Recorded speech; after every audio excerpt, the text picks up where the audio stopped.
Hello everyone and welcome to another wonderful game from the FIDE Grand Swiss 2025. It is round 8 and Vincent Keymer bounced back a little bit and he faces the 2023 winner of the FIDE Grand Swiss. That is Vidit Gujrathi. Vidit is still undefeated and goes into this round with 5 out of 7.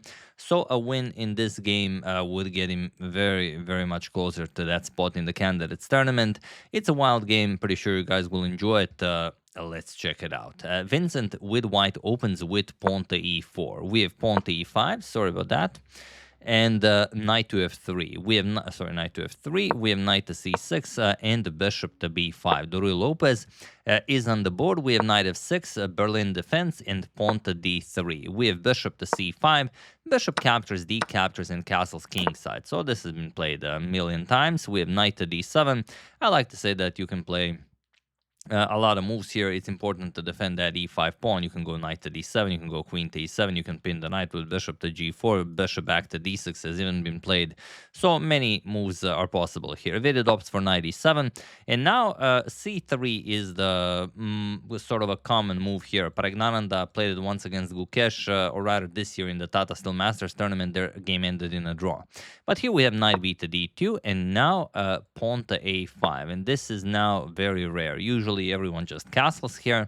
After pawn to a5, there are a couple of games in the database with this exact same position. We have knight to c4, queen to e7, and rook to e1. We have castles kingside by Vidit, and pawn to a4. So Vincent just blitzing everything out. You can see that he's gaining time, not losing time. Pawn to b6, and now knight to e3. The first move where Vincent actually spends some time. He wants to get the knight to f5, and he has to calculate whether it's okay to allow Vidit to capture the knight on e3, as that is most likely what Vidit will do. So, okay, Vidit captures it, spends some 10 minutes on this decision. We have bishop captures and pawn to c5. Frees up the diagonal for the light square bishop, and then the queen will come to this a G file, and you will have some pressure. You will open up the position with f5.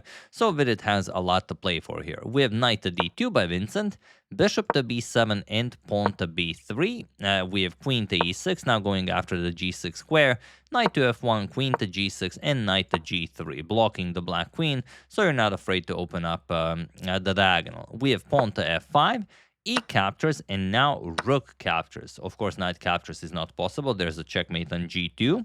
So pawn to h3, and now queen all the way to c6. Again, threatening checkmate, and Vincent further weakens his king with pawn to f3. But there doesn't seem to be a way for Vidit to take advantage of this.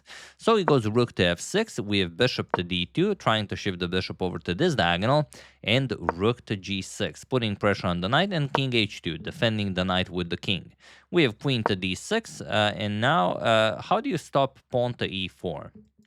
As that is the move that's coming. Pawn to e4, and then there will be some problems here. Well, very simple actually. Vincent just plays rook to e3, and no problems there. If you play pawn to e4, you just capture, and the rook defends the knight, so no worries there. So pawn to h5, trying to dislodge the knight, and now knight to e4. Dislodging it voluntarily and preventing the pawn from being pushed forward. We have bishop captures on e4 by Vidit, and this was a pretty interesting decision. You could just go queen to e7 and then maybe try and remaneuver the queen over to the king side, maybe try and remaneuver the bishop. But giving up this strong bishop does feel like a very strange decision. But okay, bishop captures on e4. He probably thought that he will never get it activated now with the pawn on f3. F captures, and now rook to f8. Vidit activates the other rook as well. Rook to f3, Vincent offers to trade, and pawn to h4 now. We have queen to e2, rook captures on f3, queen captures, and now knight to f8. We have rook to c1, and here comes knight to e6, followed by queen to h5. Queen to h5 should have been played before this rook to c1 move, because Vidit has taken advantage of this, and now he can play knight to f4.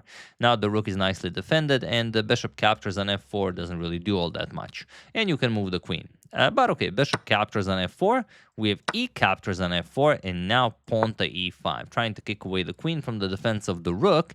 Queen to c6, now threatening checkmate on g2, and Vincent defends. We have rook to g1, rook to g3 by Vidit, and now queen captures on h4. We have pawn to g5, almost trapping the white queen, but luckily there's the h5 square, and now king g7.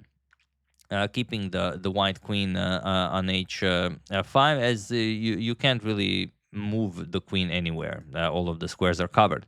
So here, pawn to h4, trying to free up the queen.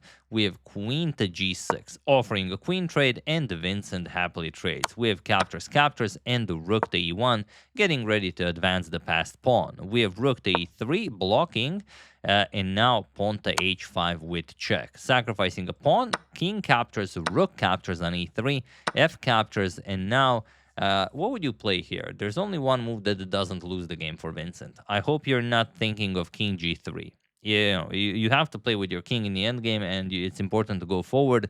But here, king g3 just runs into g4, and the king can no longer approach the e pawn.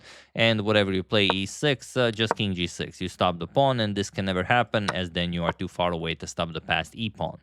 So Vincent plays the correct move. Plays king to g1. We have king to g6 by Vidit, and king to f1. King to f5, king to e2. Captures on e5 and captures on e3, and this is the position you have on the board. It's a very delicate position. The question is, what would you play here? There's only one move that doesn't lose the game for Vidit, and if you're a true master of the endgame, no doubt you see it right away. But just for fun, feel free to pause the video and try to find a solution here to save the game for Vidit, while I give you a couple of seconds. So yes, equal material, but and an equal position, but it's not easy to play. And I hope none of you were considering a move like king to f5 or pawn to c6. Vidit played king to c6, and this is a losing blunder. What you should play here is king to d5, and the point of that is that you keep the c6 move if you'll ever need it, so you're not lost out of pawn moves. And then after something like c3, you gain opposition. King e5, and after pawn to d4 check, let's say captures, captures, king d5, white gains the opposition, but now you have c5. And okay, the captures, you're going to play king captures, king to c3, white gains the opposition, and there's nothing better. King to d5, king d3, king to c5, king c3, and it's a draw. But after king captures on e3, Vidit played pawn to c6, and this simply will not do.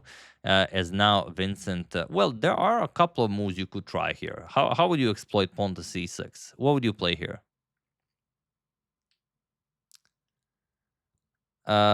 There are three choices basically. c3, preparing d4. There's pawn to c4, taking away the d5 square from the black king, and there's pawn to g4, taking away the f5 square from the black king. And the correct move is pawn to c4.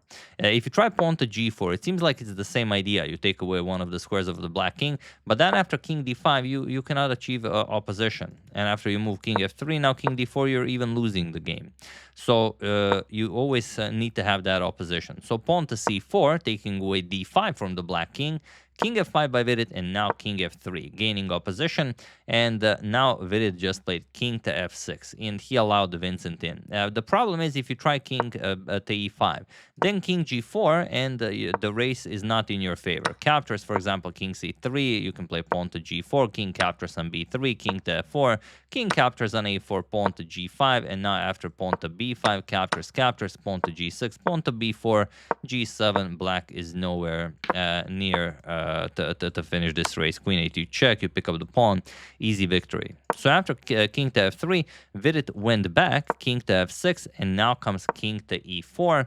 King to d5, Vidit does gain the opposition, but Vincent just plays pawn to g3 because Vincent has all of these moves, g3, g4, pawn to d4, so he can just do whatever. And it doesn't matter if Vidit plays pawn to g4, just king f4, you pick up the pawn.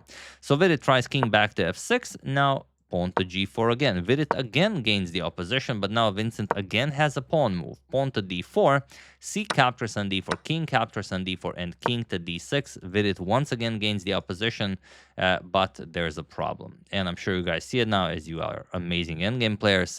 Pawn to c5 check. You sacrifice a pawn for the moment, but you will win all of them later. B captures, king to c4, and now there is no opposition with king to c6. That's how you win endgames. King to e5, king captures on c5, and now king to f4. And again, we reach a beautiful position where only one move is winning for Vincent. Do you see it while I give you a couple of seconds?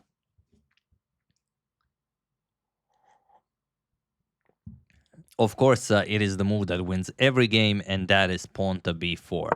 It's very easy to make a mistake with king captures and c6, thinking you're just clearing path for your pawns, because after king g4, there's no b4. If b4, then black's b pawn becomes faster, so you have to waste a lot of moves. King b5 to pick up this pawn, and then you're just not in time. So after king f4, b4 was played by Vincent. A captures, king captures, now king captures on g4, and pawn to a5. We have king to h3, a6, g4, a7, g3, and a8 queen. Vidit plays pawn to g2, but of course, again, you guys are amazing endgame players. You know that the g pawn is not a draw. The h pawn is a draw, the f pawn is a draw, the c pawn and a pawn, those are drawn. If you have those, especially, maybe sometimes if there's an extra pawn, it can vary. But yeah, a, c, f, and h are a draw, and of course, b, d, G and E are completely winning. So how do you win? Well, stop promotion. Queen to a7. Vidit will try it because, he already got this far. He's undefeated.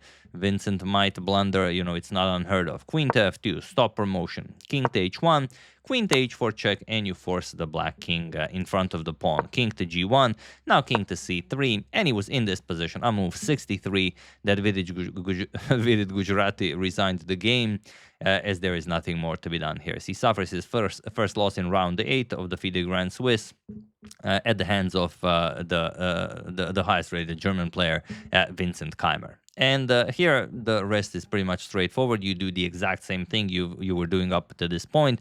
King f1, you stop promotion. Queen f4 check. If king e2 trying to promote, you just go queen g3. You keep an eye on the square, and after king f1, you force the king in front of the pawn, or the king moves and then you capture the pawn. That will work too. If king g1, king to d3, king to h2, again you go queen f2, you pin the pawn, king to h1, you go queen h4 check, king g1, and now you can play king e2. If there was no pawn, then obviously this would be a stalemate, so be careful not to do that. But with the pawn here, you just don't care. c5, king f3, pawn to c4, queen g3, and now it comes checkmate, or king f1, and this is checkmate. So yeah, very interesting stuff. Another decisive result, against the Berlin defense, which is never easy. Well done for Vincent. And now, as he was on 4.5, he's now on 5.5. And it's not great, but it's not terrible. So he still definitely has chances to qualify for the candidates tournament. We'll see what happens. Some of the games are still being played. We're going to show at least one more game, and then we are going to discuss the standings and who has the best chances to qualify for the candidates tournament. For the moment, it's definitely Matthias Blubam and Nihal Sarin, as they are leading going into round 9. But I will keep you guys informed. So yeah, that's the game. Hope you guys enjoyed it. I would like to thank Carmen Polifronio, Austin Wheeler, Ali Urukoglu, Joseph McCardle, and John Verriet for a contribution to my channel. Thank you a lot. Really appreciate it. As usual, you can check 2 of my previous videos here. Thank you for watching, and I will see you soon, continuing to check up on your wonderful suggestions and whatever else happens in the chess world. Thank you all. I will see you soon, and have an excellent rest of your day.